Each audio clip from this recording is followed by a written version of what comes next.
Assalamualaikum warahmatullahi wabarakatuh. Salam sejahtera. Perkenalkan, saya Wahyu Lestari, NIM 0501700062, mahasiswi program studi Ilmu Administrasi Negara Universitas Terbuka. Video ini saya buat untuk menyelesaikan tugas 3 mata kuliah Manajemen Pelayanan Publik. Bayangkan, sebuah desa yang penyelenggaraan pemerintahannya sudah bertransformasi ke sistem digital, termasuk pelayanan publiknya sejak tahun 2020. Namun dalam praktiknya, sistem digital tersebut hanya dijalankan oleh aparat desanya. Warganya masih tetap nyaman dengan sistem konvensional, seperti rela mengantri hanya demi selembar dokumen yang seharusnya bisa didapatkan tanpa harus datang ke kantor desa. Fenomena inilah yang melatar belakangi topik penelitian saya di Desa Kramat, Kecamatan Kota Kudus, Kabupaten Kudus. Sebagai desa yang sudah lama melakukan transformasi digital dan dijadikan sebagai lokus dari desa cerdas dan desa digital, ternyata masih menyisakan problematika yang membuat digitalisasi pelayanan desa belum berjalan maksimal. Mari kita bedah akar masalahnya. Akar masalah pertama muncul dari sisi organisasi. Bagaimana pelayanan digital bisa optimal jika susunan perangkat desanya belum ideal? Susunan organisasi dan tata kerja berdasarkan Permendagri nomor 34 tahun 2015 untuk desa swakarya adalah terdiri dari 3 kaur dan 2 kasih atau 2 kaur dan 3 kasih. Namun, di Desa Kramat sebagai desa swakarya hanya memiliki 2 kaur dan 1 kasih dari yang seharusnya 3 kasih. Masalah yang kedua, pelaksanaan digitalisasi pelayanan yang terhambat oleh 3 faktor utama, yakni infrastruktur, sumber daya manusia, dan resistensi budaya.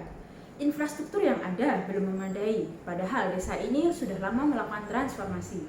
Ketersediaan internet belum menjangkau seluruh wilayah desa, hanya ada pada titik-titik kumpul masyarakat. Kondisi website masih perlu pengembangan dan kerentanan sistem keamanan website. Sumber daya manusia ditujukan dengan adanya keterbatasan kuantitas dan kualitas. Perangkat desa hanya bergantung pada 1 orang staf yang menguasai keseluruhan penggunaan sistem digital, dan dalam pelaksanaannya, seringkali perangkat desa menunggu instruksi dari kepala desa. Resistensi budaya ditujukan dengan pernyataan masyarakat yang lebih memilih pelayanan tatap muka karena dinilai lebih aman dan lebih memberikan kepastian. Selain itu, masyarakat merasa datang ke kantor desa adalah sarana untuk bersilaturahmi. Mengapa hal ini harus diperbaiki? Berdasarkan teori dari Stiono, pelayanan prima wajib memberikan kepastian, kenyamanan, dan kemudahan yang diukur lewat indeks kepuasan masyarakat. Secara manajerial, e-government membutuhkan target kinerja yang jelas dan terukur agar implementasinya tidak berjalan lambat. Untuk menjawab akar permasalahan tersebut, penelitian ini merekomendasikan 4 solusi inovatif. Solusi pertama yakni pembenahan sistem melalui penerapan standar pelayanan minimum digital. Desa perlu menyusun SOP teknis yang mengatur waktu respon sistem dan prosedur pencadangan data demi kenyamanan warga. Selain itu, tingkat kepercayaan masyarakat diperkuat dengan memasukkan indikator keamanan data pribadi langsung ke dalam survei indeks kepuasan masyarakat secara berkala. Kedua, penguatan sumber daya manusia.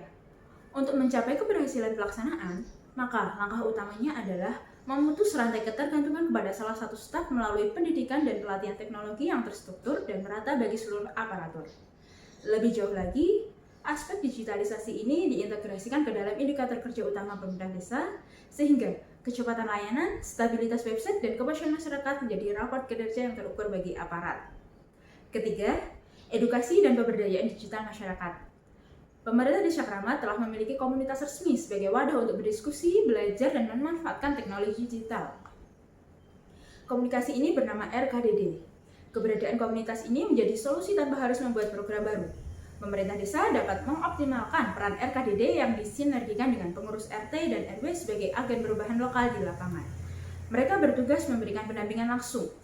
Edukasi ini harus didukung dengan produksi konten panduan multiformat seperti brosur, video tutorial, hingga halaman FAQ interaktif di website desa. Keempat, transformasi budaya dan kelembagaan. Melalui strategi koproduksi, masyarakat dilibatkan aktif dalam forum perencanaan dan pengawasan sistem digital agar muncul rasa memiliki. Untuk memancing motivasi sosial dan mengubah kebiasaan konvensional, desa dapat menerapkan program insentif. Warga yang aktif menggunakan layanan digital dapat diberikan keuntungan seperti prioritas dalam menggunakan fasilitas desa atau apresiasi dari desa untuk menjadikan masyarakat tersebut sebagai warga pelopor digital. Melalui strategi integratif ini, dampak positif yang nyata akan tercipta, seperti infrastruktur pelayanan digital yang pasti dan aman, aparatur desa tumbuh menjadi pelaksana yang kompeten, peningkatan literasi digital masyarakat, dan terbentuknya budaya kelembagaan baru yang efisien serta berorientasi penuh pada kepuasan masyarakat. Digitalisasi bukan hanya sebatas pada menyediakan sistem, website maupun infrastruktur. Lebih dalam lagi, digitalisasi adalah sarana membangun ekosistem, kapasitas sumber daya manusia, dan mengubah budaya demi pelayanan publik yang lebih baik. Demikian presentasi dari hasil penelitian saya. Terima kasih.